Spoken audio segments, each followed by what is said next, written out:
what we're going to do today is we're going to finish going through Matthew 24. Okay, we talked about Jesus' answer to the first question, which was, when is the temple going to be destroyed? Okay, Jesus says all these terrible things are going to happen. And this is how you will know that the temple is getting ready to be destroyed. And if you watched last week, or if you go and watch this video, you will see that every single thing that Jesus said fit perfectly with what happened back in AD 70. Okay, and then he also says this most important thing that I just skipped. Here's what he says that I think is the most important thing.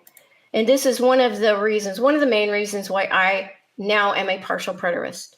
Because 2 times within this event, Jesus tells the disciples, the first time he tells the Pharisees, and then he tells the disciples that all these things I'm telling you, all these terrible things that are going to happen, they are going to happen in your generation. Here's the first time he says in Matthew 23:36, truly I say to you, all these things will come upon this generation. He had just finished telling the Pharisees, you're going to be punished. And it's going to happen to you in your generation. You're going to see this. Then he tells the disciples all these terrible things that are going to happen. Wars and rumors of wars.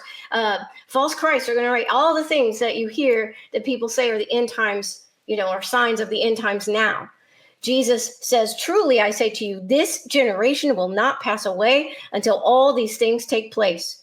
Okay, this is the thing that bothered me when I started reading the Bible for myself.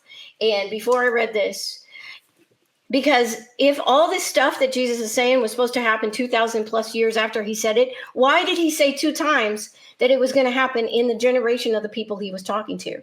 That didn't make sense to me. Was he just lying? Of course not. Jesus doesn't lie. So I just assumed I didn't understand it. There's something I didn't understand. But then I read this, and then it all made sense, because the things Jesus is talking about there did happen within the generation, because they happened 40 years after he said it. The same generation. Okay, so when the temple was destroyed, when that happened, most of the people that heard Jesus say that, they were probably still alive. The Pharisees that Jesus had told that, they were still alive. People that met Jesus when he was here, a lot of them were alive for this. Okay, so that was within the same generation. So that's really, really important.